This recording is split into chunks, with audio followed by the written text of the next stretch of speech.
Hi there and welcome to Race Centre. I'm Daz. We've got G's Ducati Diavel on our dyno. This one's a late 2014 model. We've just finished a full custom ECU remap and dyno tune. So I thought I'd take the opportunity to run you through a bit about what's involved and also a little bit about how the ECUs work in this particular model. And what we do when we tune them, and just some information for you that you should probably know, especially if you're interested in these bikes or have one. I still remember the first time I ever saw a Diavel when they originally came out. I was like, wow, you know, like probably a lot of people would have thought that looks like the Bat bike or the Batmobile bike, but I really liked it straight away. So, and I love these bikes. They're a little bit different, obviously. They're got great low down grunt. They're not, you know, they're a bit of a different bike, fit into a different segment, but I find them a lot of fun to ride, very comfortable. Yeah, obviously they're not a sports bike or anything like that, but I'd find a place in my garage for one of these. I like them. So yeah, with that, let's talk a little bit about the tuning. The first thing, this bike's ride by wire. We actually call this type a semi-ride-by-wire, and the reason being is that the twist grip or the throttle grip, it's still attached to cables, and then the cables go to the throttle bodies, and then they read from there, and then the throttle servo motor actually decides how much the actual throttles will open.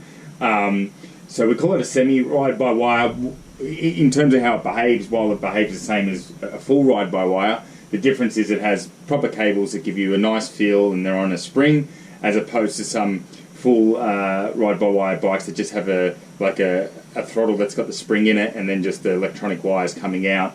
Probably the main difference from a user perspective is with the semi-ride-by-wire or the ones that have cables, obviously there's a few more components which you might look at as a little drawback, but one of the advantages is that you can adjust the throttle slack to your liking. So you've got traditional throttle slack that can be adjusted just through screws. So I like that about these because then it's each rider's preference. With the fully ride-by-wire, where there's just an electronic housing, the throttle slack needs to actually be built into the ECU map or the throttle mapping. Some bikes have a bit of slop in them, and then people actually buy aftermarket kits to get rid of that slop. If you're doing that, you need to be very careful to understand how your bike's been tuned, because some bikes are tuned to allow that that's got the slack or the slop, and then if you take that away, you're effectively taking away your throttle slack. So it's important to understand that, and if you have had your bike tuned, speak to the person who's tuned it, because they should be aware of that. Or if you've got one of those bikes, make sure whoever's tuning it is aware that they need to tune the throttle slack in. If you're using us at Race Centre, you don't need to let us know. It's something we do with every single bike. But yeah, that's back onto this one. That's one of the main differences. We call it semi-ride-by-wire because it's got the cables, and like I said, I like that about these because you've got traditional throttle slack. So the first thing, I guess, with the throttle maps or the engine maps or power maps, whatever you want to call them, this bike has three. In this particular bike, from default, you'll see that it's got the modes: sports mode, touring mode, and urban mode. If you like, they're folders, but you know they've got an engine map associated to each. The bike actually again has three engine maps. It's got high, so on this bike they call it like 162 high. Then they've got 162 low, and then they've got low. So all that means is 162 is what they're claiming is the peak power this bike makes. And just so you know, that's not rear wheel power, that's estimated power or power at the crankshaft. So our dyno reads rear wheel power, so it reads quite a bit lower than that, but we have a program that gives us our estimated crank power, and on that, this is close to that 162 claim. So that's where that 162 comes from. And the difference between 162 high and 162 low is that 162 high delivers the lower throttle and the mid-range a lot more, or the smaller throttle positions, whereas the 162 low delivers the the partial throttle and the mid throttle less, but if you open it to 100% throttle, it'll give you all the power. And then the low power mode that's in urban is just a lower, less power mode throughout the whole range. Probably a bit easier if we just talk about it in, high, medium and low power modes, if you like. And in this bike, with the highs in sport, the mediums in the touring mode, and the lows in the urban mode. So if we start off with the stock maps, unlike other bikes, there is a part about the stock maps that I like about this bike. There is a noticeable difference between the high, medium and low, which is great. It's no real point having 3 power modes and they're all extremely similar.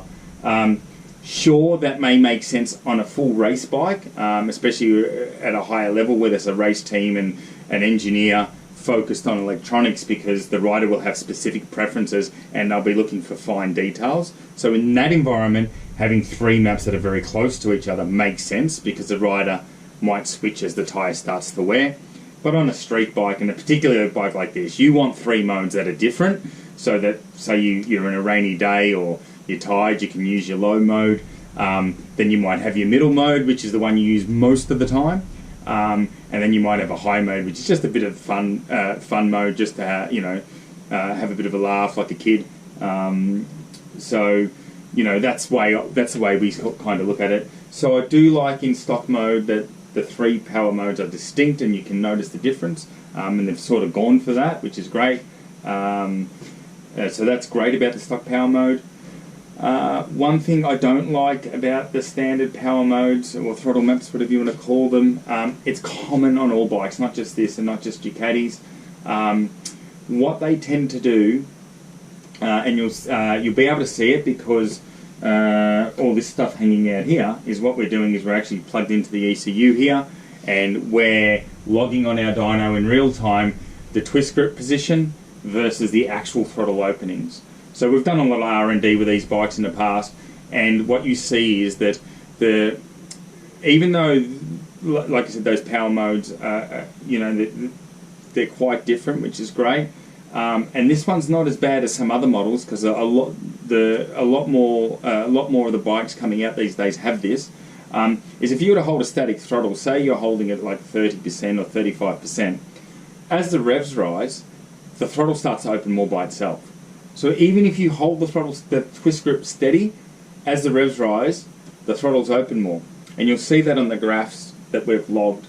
A couple of things about that. Like the only reason I think they do it, I'm not 100% sure, but the only rationale I can put it behind it is that the thinking is that when you're in the lower rev range, you are just cruising around and you want the bike to be a bit more docile, and you don't want it to accelerate too quickly or to be too aggressive or anything like that. So they trim power out of it, and then their thinking might be, as the revs are rising, you're clearly wanting the bike to go faster, so therefore they'll open the throttles more. Now, that might sound like a decent or a reasonable idea on the surface, but one of the things you have to remember is that generally, when you're in a static throttle, that's one thing, you're just cruising, it's kind of irrelevant. However, when you're accelerating or wanting to accelerate, two things are happening. You're opening the throttle more, and the revs are rising. So if you have a situation where the rider is going, I want more throttle, or I want the throttles to open more, and the bike goes, cool, but then the revs are rising and goes, oh, I have to open them more because the ECU tells me as the revs rise, I open them more. What you're starting to get is a bit of a disconnect in what the rider feels. Or you go from, low down or mid-range power to being what you're expecting, then as it gets into higher power, it's like all of a sudden this burst of power. And you might go, oh wow, that's fast. And maybe that's another reason they do it, because it gives you a bit more power than you're expecting. So you're like, oh wow, this is fast. But it's sort of, what's the word for it? It's sort of masking what's really happening, or it's giving you a false interpretation of the power. And it's actually changing how the engine makes its power, because it's restricting it a little bit in the lower revs and then giving you more at the higher revs. And particularly with this bike, this is not a bike that we want to rev or expect to rev. It's not a low capacity super sport bike on a racetrack. We want the low down grunt. We want to be at lower revs and be able to just open the throttle and the thing goes. And anyone who's ridden one or has one knows they have low down grunt. They absolutely do. but they are actually still restricted in that area, even on the high power mode, believe it or not. So yeah, like I said, you're opening the throttle and the revs are rising, so it's giving you a disproportionate amount of throttle opening to what you're asking. So I'm not a fan of that. While I can understand the engineers might say, oh, the rider wants less power in the lower RPM, so we'll give him less, and then the revs rise, we'll give them more. As we said earlier, you've got 3 power modes. If the highest mode's too much for what you want, go to the second one. And if that's too much, go to the lower one. You know, I think we're all intelligent enough as riders that we can select the power mode.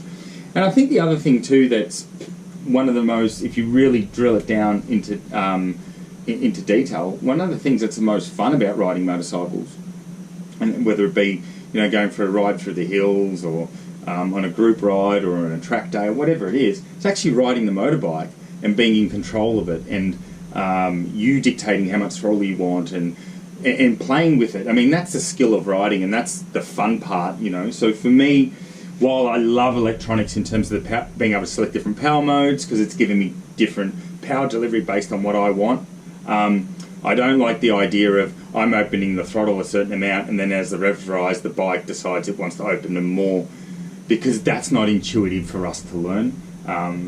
We're more expecting linear, predictable power. So I much prefer to have, or we much prefer to have linear power, and then if I want more or less, I'll actually use my right hand to decide how much more or less I want. And as I said, if it's a raining day and I say, well, the full power mode is just a bit too much, I don't want to manage it, I'll go to a lower mode, but then I still got linear, predictable power. So yeah, like certainly if we go, you know, like our heritage goes back to racing, and still our 50% of our business here, and you know, with our own race team is spent racing. So obviously it's a street bike, it's a lot different in a lot of ways. However, at racing at a higher level, the rider's always searching for grip and pushing the bike to its limits, and that's where a really predictable linear, predictable throttle is so important. So we transfer that information back down to our street bikes. We want the same. While the tune's slightly different and the mapping's slightly different, we want it to be linear and predictable. One of the first steps we do is we put our own engine maps into these bikes. We put our own high map, and our high map has more mid-range than the standard one. Put our own medium map and our own low power map. And one of the biggest differences between them is that we get rid of the phenomenon that as the revs rise, the throttle opening rises. With our maps, if you hold a steady throttle, it will hold a steady throttle regardless of the revs. So it's actually behaving like a normal throttle would.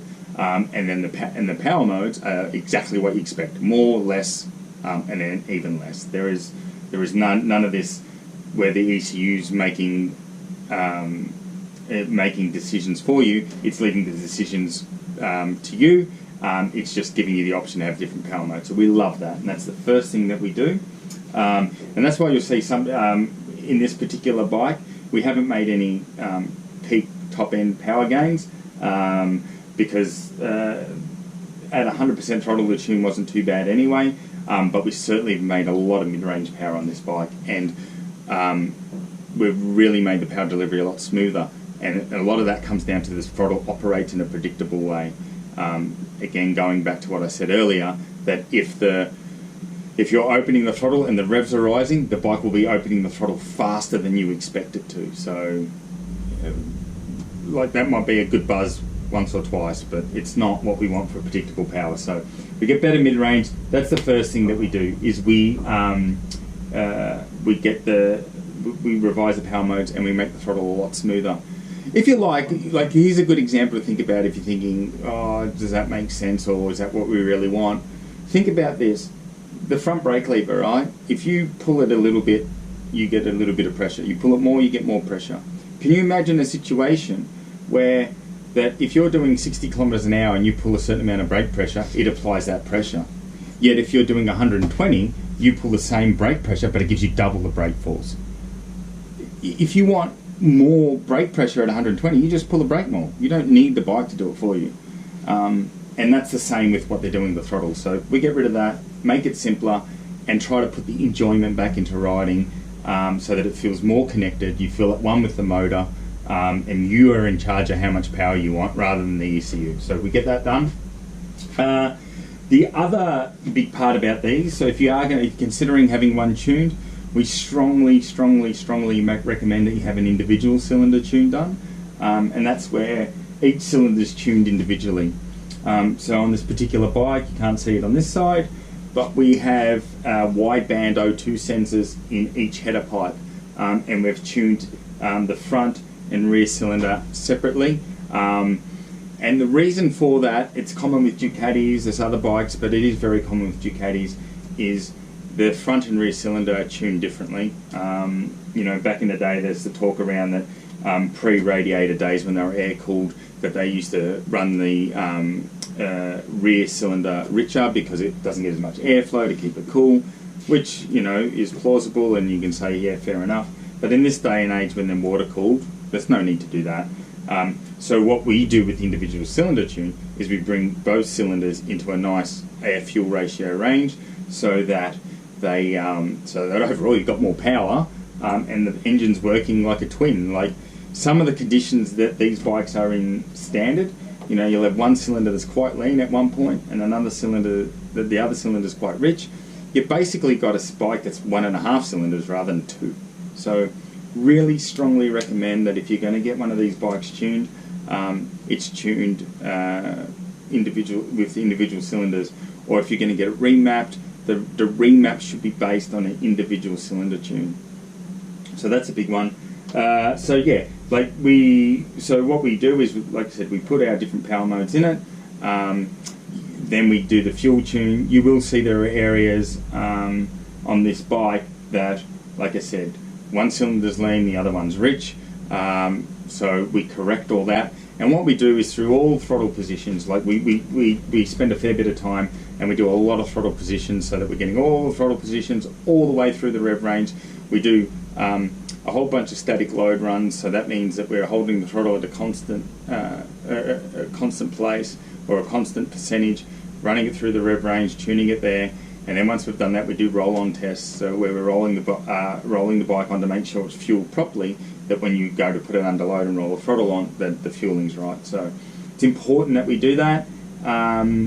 So yeah, like I said, the cylinders, we retune those so they're a lot closer to each other. And when we do that over the whole rev range, you can see that if you take the standard tune, that the AFR can be a bit all over the shop in different conditions, and all we try to do, you'll never get AFR perfect, and you don't want to try and get it perfect, because as conditions change, so the bike can adjust itself a little bit, but you'll never get it perfect. We do try to simulate our ram air here, so we do that, but what we do is we get it into what we call a window, an acceptable window, and we get it not just at 100% throttle or 20% throttle, at all the rev range, all the throttle positions, we get it into that window. So now now what happens is the bike responds all the time in the right manner. And again, common, not just this, but these ones aren't too bad, but there are some Ducati models, especially like when you get sometimes you get an aftermarket exhaust, like a Termi exhaust, and it comes with an ECU. Some of those ECUs are based on European fuel, and you have to understand it's quite different to ours. So if you go and use like a European fuel mapper based on, say, a Termi ECU, you'll find that one of your cylinders is going to probably run quite rich. And if you leave that in there for long enough, like 10,000 or 15,000 Ks without changing the spark plug, you're probably going to fail your plug. It's important to understand that. If you are going to put an exhaust system on it, this one has a full Termi on it, it's better to get it tuned or get a remap that's designed that's a bit more custom like this remap is, than just putting in one of those ECUs that come with the exhaust. You know, they're okay, but they're not for the same level. So that's a little bit about this bike. It's come up great. Like I said, you won't see any gain on the peak power, but it's a substantial improvement on the mid-range. And not only that, the smoothness of the throttle is great, and it's a lot more predictable because of the remap that we've done. So let's go make some noise, eh?